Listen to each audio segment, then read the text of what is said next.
Okay, I am in a creative world of Minecraft. There are a few mods installed, but we're not looking at the mods today. We are looking at commands and how they can be useful and how they've evolved over the years. So let's look at something. If I wanted to give me something, I would type in bread, and I've just given myself a stack of bread now, and I could eat it if I wanted to. Great. So let's now look at giving myself a piece of bread as a command. Give kebabs bread. And then there's an extra space and you can put the amount that you want, so 40 or 64 or 128. So there you go, 2 stacks of bread. So how if I give myself bread programmatically? Is that even a word? I think it is. Yeah, you know, I could type that in continuously and I could keep getting it. But there is a better way to do that, and that's via a command block. So let's have a look. Can I find a command block here? Can I find it in GEI? There's not even GEI, a command block is here. Not even a barrier block is here, because these are things that you can only spawn in via command. With commands, command block. Okay, here's a command block. And in here, I will put that command, which is give kebabs bread 128. Okay, so now if I get a button, buttn, one button, it doesn't matter where I am, because it's referencing me, it's always going to give me that, which is fine. Cool, cool. Alright, so if I place that here, so one command is easy, but what about another command? So if I give kebabs water, a water bucket, that's the command. But if I want to then give myself bread, I would have to type in the 2 commands, which can be a bit tedious. So what I can do, I can put another command block here, and then go that, stick that in there, give command, give kebabs. That should now work. Yes, so it's giving me the items I want, and it's giving me the water bucket. Cool. That is very simple. There's a third way to get these items, and that's called functions. What is a function? A function is essentially these lists of console of these commands just in a line, and the function will just process them. I should have a function. Yeah, I've got some set up, so but I'm not going to do that. I'm actually going to add my own. So so yeah, what I'm going to do, I'm going to run a function I've already got set up. So if I go function villager store 1, execute commands from villager store. I've just given myself a coin. That's not what I wanted. That was the wrong command. There it is. So what this does, it does a total of it does a few commands. It puts this guy in here with some custom items, and it puts this guy in here with some custom trades. You know, very crappy trades, but they are specific to these things. Also, it gives me a chest with nothing in there, a voting coin with some MBT data, and a trading coin. So you can just run these commands. You can obviously run these via a command block, but it's very difficult because you've got all this data here. Because this is summon Minecraft villager, you know, this value, which is the location. That you've got all these other commands which don't work because it's longer than the character limit of the chat box. But can I put that in a command block? Let's have a look. Yes, I can, and it works. So that works perfectly fine. If I make that to don't do -2, let's do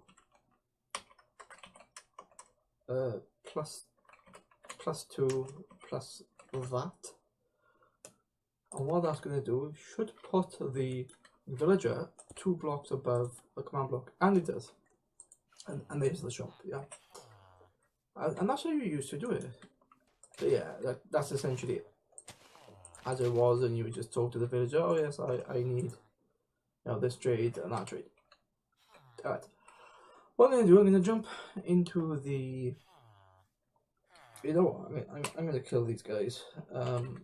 Kill any entity with the name of shop.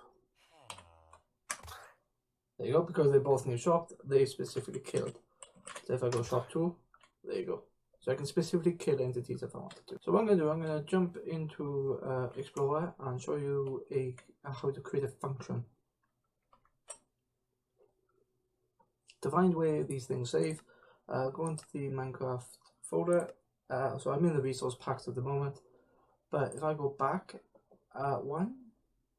go into the world, so into saves, into new world, into data packs, into a folder that you can name any folder you want, into data, and then all of these are different functions that I've created.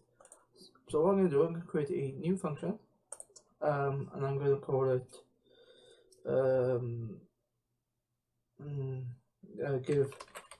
give test. And there's a requirement. These can't be capital letters or anything like that. So you gotta remember certain things. And then there's a folder called functions in there. So if I go folder functions, then in here I can create a function as long as I save it as an MC function file. Can I change? No, because it's created a text document. Okay. So if I give myself a command, give kebab.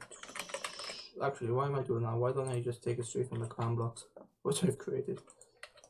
There's one. There's two.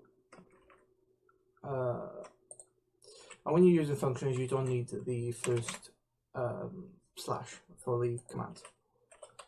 Let's check that one in for good measure, yeah? Why is it doing that as word wrap? So that's fine. Okay. Let's go file save as. Thanks. Okay.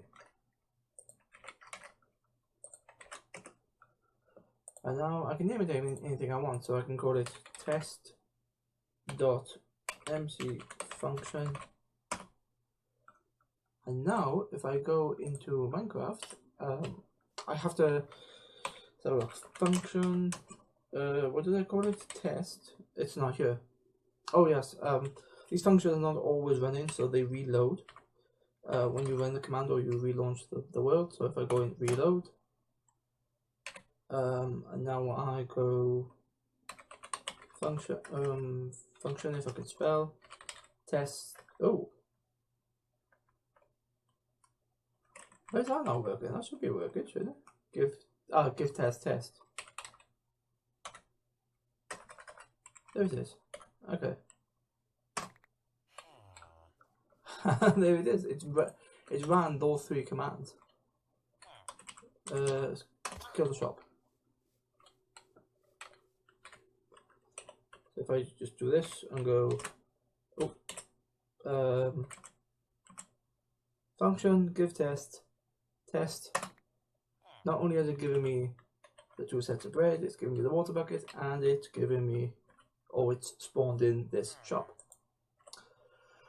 So what is the advantage of using functions rather than using command blocks? Well, if you haven't seen already, I can easily manipulate this test MC function and code on the left. And I can easily manipulate any of these commands. So I can, I don't know, let's have a look. Let's change one of these. Let's change update package. No, don't worry about update packages. I can change one of these is his name, and I'm not Where's the name? Fortune using shop, sell ID. This is the unfortunate. Oh, there's his name. Using shop. Okay. Villager shop. Villager ship. Yeah. Let me just call it that. So if I go save, so that's now saved, and I reload the command. Reload. Is he still alive? No. Okay. Let's kill him because I don't need him anymore.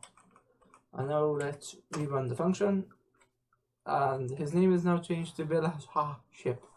It's supposed to say villager, but anyway.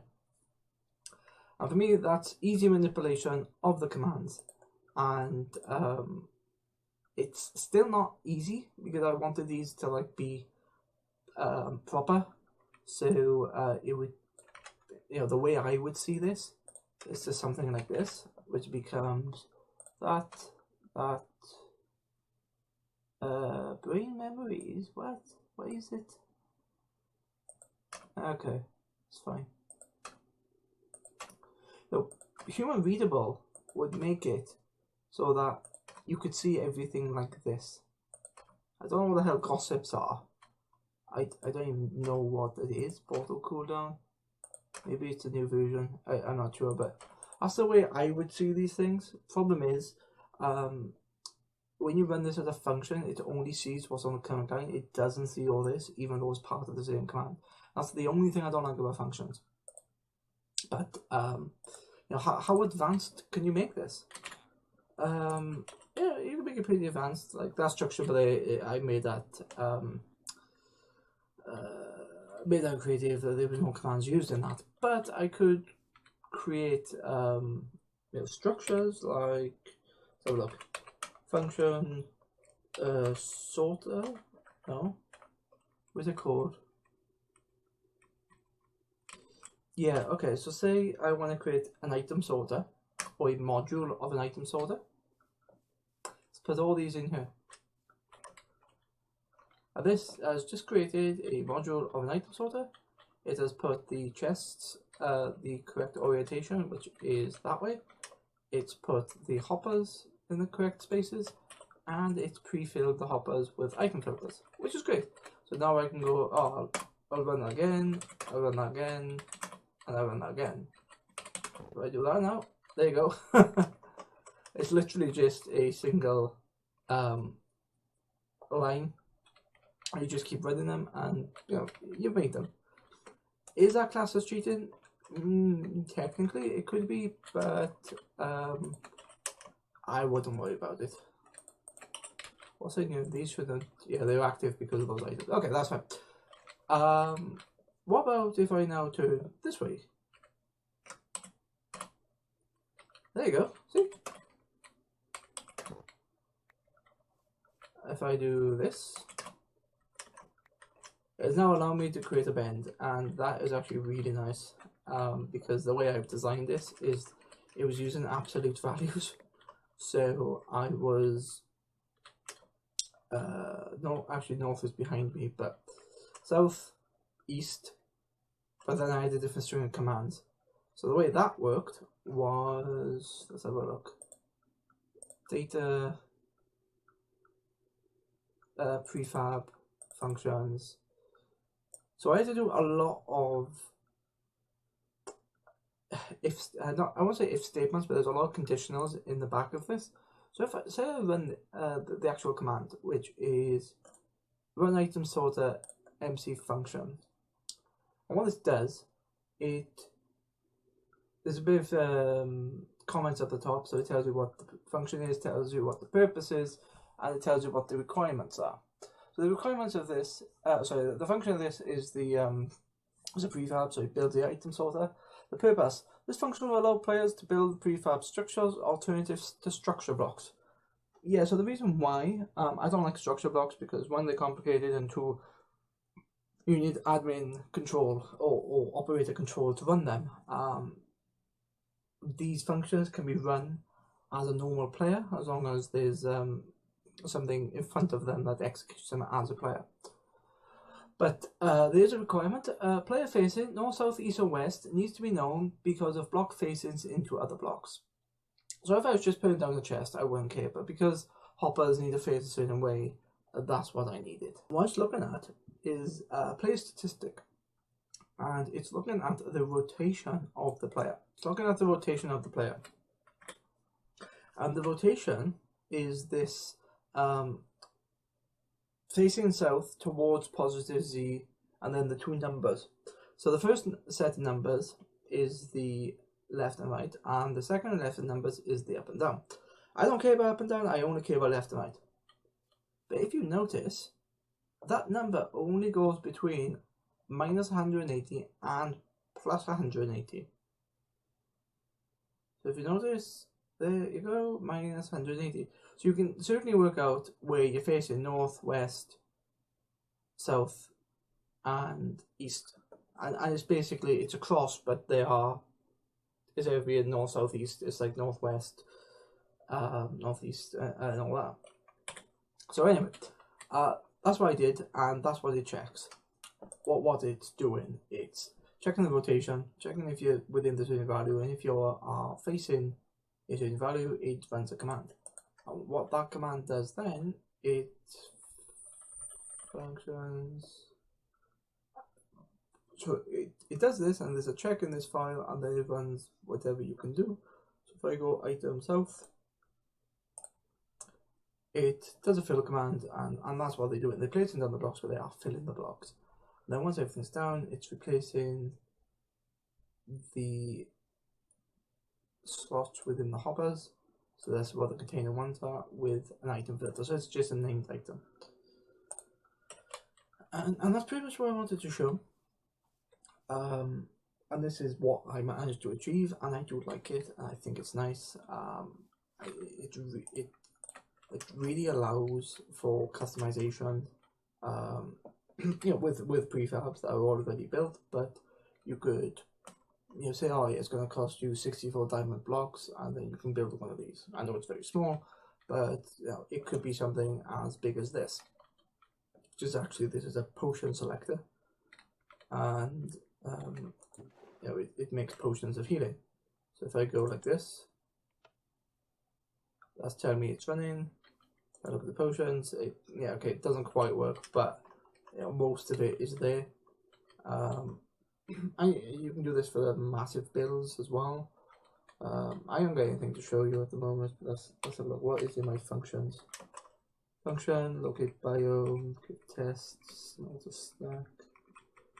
Yeah, so it's just the sorters really. So if I just do the different things, so if I go item, oh, that's 2 items. I didn't want 2 items. Furnace, there you go, and then a composter. So those are, they are pretty much the same because there's no real change in the in how this is. So I might just make one command, which is just the one module, and then the choice of the end user to put down those chests. But where it can get complicated is something like this. Where's build sorter? Non-stack. Where did that go? Did that go somewhere? That went somewhere. I don't know where it went.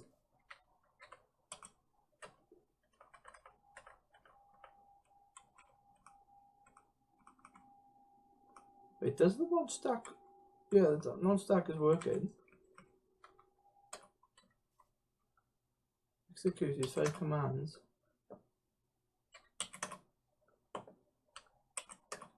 Oh, there you go. Oh, right. For some reason, it's only working on the north facing rather than the other facings. But yeah, so this is slightly different. Yeah, and I'll show you how that's different now. So if I rebuild that.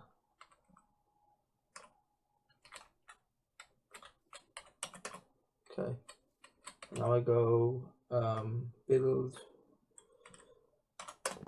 like that.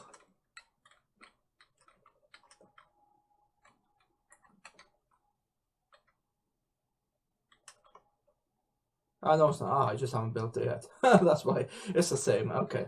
But yeah, there's a lot of work to be done.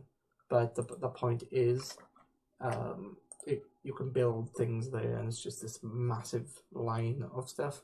And I don't even have to keep these here. I can literally make these the commands, and then I could hide these into another folder so you don't see them when you run the functions. Yeah, so that was just really a quick introduction of commands, how they've evolved from commands into command blocks and then into functions. Hopefully I can do a bit more with those. I am certainly looking at more of this prefab idea. Anyway, I hope it's been interesting. I hope you've learned something. So I've definitely learned something from this, and I shall see you again. Ta-ta for now.